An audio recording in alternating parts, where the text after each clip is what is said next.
Jioplaygame! So thanks for having us, right? Love being here. Thank you. Thank you. Okay, so we have a few questions. So both of you have worked with some notable companies in gaming. So what are the more memorable aspects of the work that you've done for them and why? What you could say? So for me, some of the most memorable aspects that I've worked in games is actually IP creation. So two points that I want to make, and the first one is when I got to work with Stan Lee. Stanley's PAL Entertainment and Digital Domain. That was a really exciting time. I didn't know at the time that I would be pitching directly to him, and so that was frightening, exciting, and very, very memorable. If somebody told my 12-year-old self, "Hey Jax, you're just going to be making some superheroes for Stan Lee, and then he's just going to talk to you about them, and then you're going to, take his feedback and edit these pitch packets, and you'll call it a day," I'd be like, "What? Get out of here." So that was definitely a memorable moment. And then another memorable moment for me would be when I got to design the key dragon for 5v5 in Vainglory, which is the MOBA for mobile. And we released 5v5 here and actually in Singapore. And that was such an awesome moment to see the dragon revealed in all his glory on stage in front of all the fans here in Singapore, and hear their surprise and joy. I would say again to my 12-year-old self, "Hey Jax, if you're gonna make a dragon, and everyone's gonna like it as much as you like dragons." So that was definitely a dream come true. Yeah, for me, every moment seems like a dream come true, because when I first started working in the movie industry, one of the first clients that I had was Rick Baker, who created the makeup effects for An American Werewolf in London, which really is the movie that made me want to do this sort of thing. And so from there, I started working with idols like Tim Burton and Steven Spielberg. And then right after that, it's sort of a charmed life. My first video game job was Blizzard, and the first thing they had me doing was creating, things for the trolls and establishing their culture, and doing all that stuff for World of Warcraft. Whether we're talking about the dragons, the drakes, Thunder Fury, the Worgen. I was the first person to design the Worgen for World of Warcraft. That was so great. And then I went from there to Ratchet and Clank, and then there to God of War. So every moment's been memorable, but to be honest, being able to touch the audience and making sure that you're creating things that are memorable to them, inspire them, particularly when they find out, if you have fans here in Asia and they find out, "Oh, you're just this Filipino kid, I can make it too." And now I look on ArtStation, or I even look on Facebook, and there's so many great artists. Even walking around here, I saw a bunch of great artists. But yeah, that's probably my favorite thing. Okay. So, in your opinion, both your opinions, what are the keys to creating a character that players will remember? Well, I think the first thing is to understand the kinds of things that you like, right? When you're connected to the things that you're interested in, and you can truly bring that out, then you have the capability of being empathetic towards the player and connected to them. The second thing I would say is that don't be cynical. I mean, as a guy that's almost 50 years old, I never say to myself, "Oh, those millennials."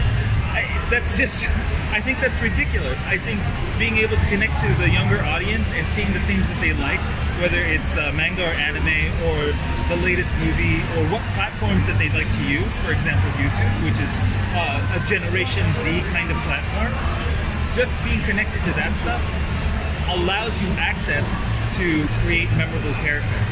The other part of that is understanding mythology. For example, when you look at the alien queen from Aliens, she's not just a dragon, because you see her with her brood of eggs in a dragon's cave, and you see her fight Ripley at the end, who's wearing Golden Knight's armor.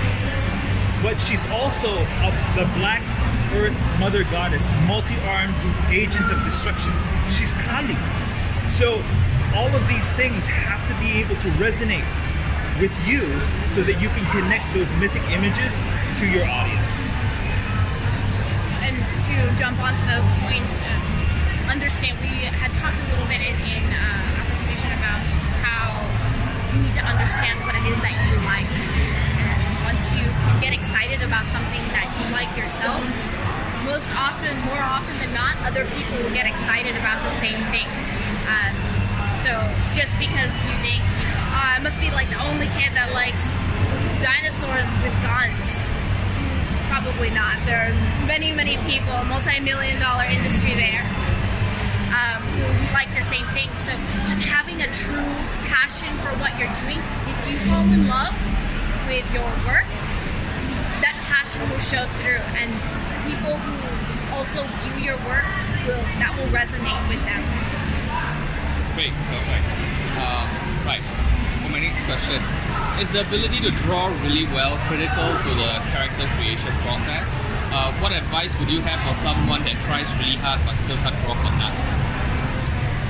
The ability to draw really well is very, very important. And I'll tell you why. Because it allows you to express your ideas with a certain facility that removes criticism from the idea, right? They're not concerned whether or not you did a good drawing. They're just looking at the character.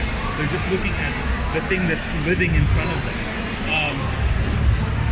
If you're not doing well, even if you're trying really hard and your drawings don't seem very good, it's probably because you don't have a reliable method that you do over and over again.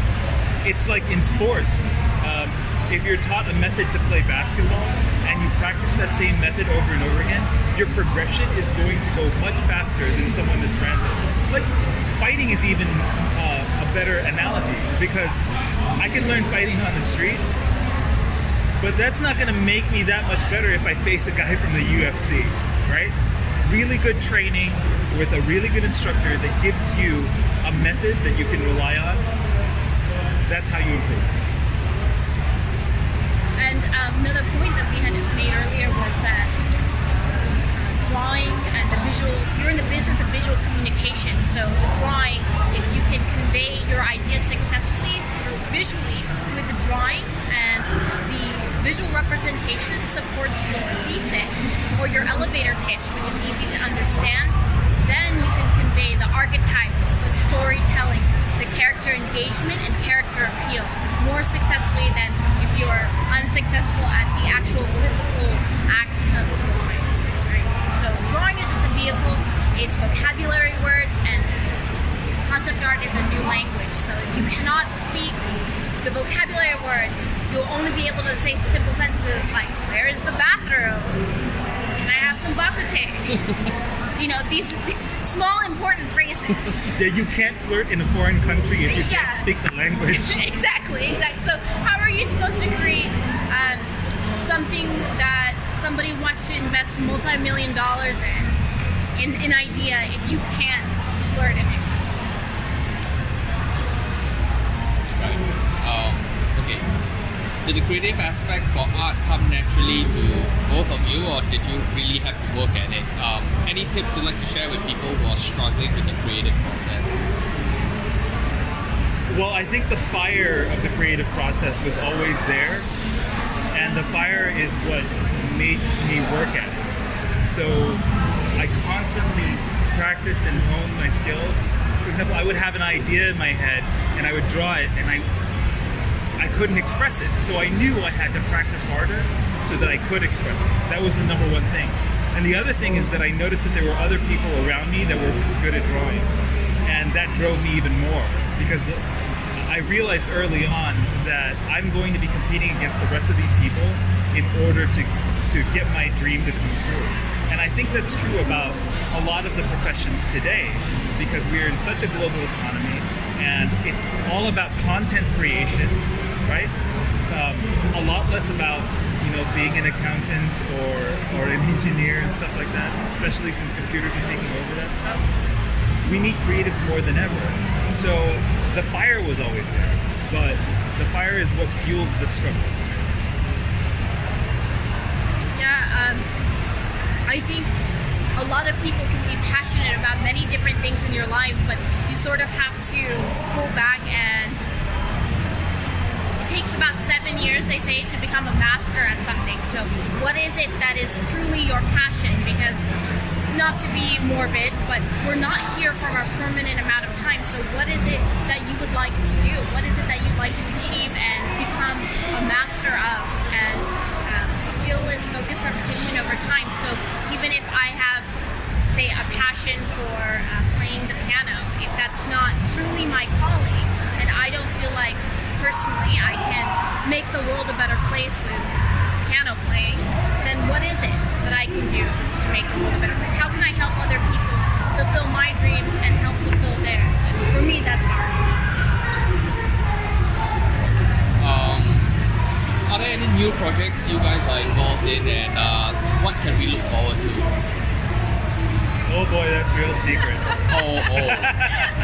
Any clues?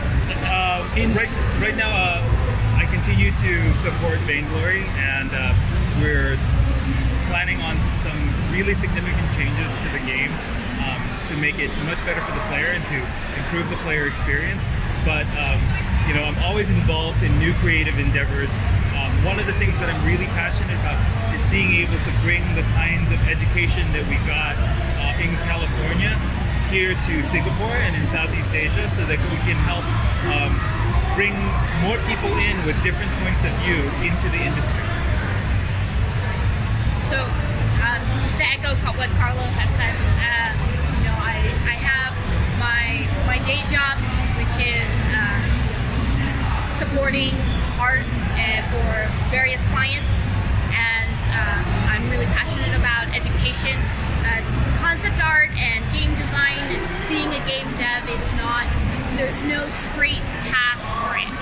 And I come from a family who's very supportive, but bless their hearts, they're from a medical background, and We'll be a nurse. yeah, just be a nurse, be a doctor, accountant, lawyer, any of those things. They were totally fine with art. They were a little bit, they're a little hesitant.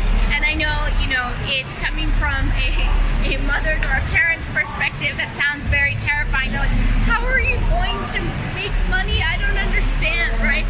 And even today, there are many different programs, and you can just go buy gumroads out there and get educated. But I think providing really quality education and types of mentorships, that kind of thing, that's the kind of passion that's kind of driving me today.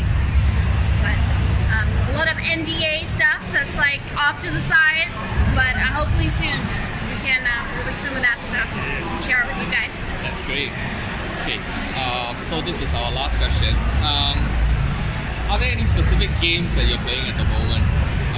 What game genres do you like? Man, I like a lot of game genres. Okay, at the moment, I'm playing Monster Hunter. I'm also playing Warframe, so I love the grind. I still play Vainglory because I like being able to get into a quick PvP match at any place at any time. We're still playing Diablo a lot. Yeah, we're still playing Diablo on this team. Yeah. But I love fighting games. There's so many. I love Guilty Gear. I love playing the Street Fighter, and I'm really excited about the new Soul Calibur. Have you tried it out and see? No, I can't wait to try it. Yeah, I saw it playing. Yeah, after this. Yeah, we'll go check it out. So what about you, Jax? Been playing Monster Hunter. There was that nice, lovely patch. I totally felt old. I was like, I can't read this text. Oh my god, I have to get up from my couch and go read it. And then I was like, man, I'm gonna wait for a patch. But a patch came out, so back into that. And character creation takes 2 hours, and then it's time to go to bed, right? I'm like, wow, I can put my makeup on my forehead, and then there's a second set of makeup. This is all very endearing to me. And then I was like, no, now I have to customize my cat. Well, now it has to look like my cat. So, and then I had to hold her up to the screen, make sure it's accurate. Yeah, literally, I walked into the living room. I was like, what are you doing with your house? I have to get it accurate. I have to get the marks accurate. And then I like playing Vainglory. Still and engaging game to want to see how the characters have evolved, and it's always enjoyable to see other people enjoying your work, right? So that's fun. And I like old classics, and I know that you can just re-download them on the new systems and play them. Secret of Mana, one of my favorites, yeah. And Primal Rage, I know that's really old, but it's right here. Awesome. Thank you so much for your time. Thank you so much for having us. Right. Yeah. Hope you guys had fun at GameStart. Seriously, go check out Soul Calibur. We will. Soul Calibur and Bakute. Fantastic.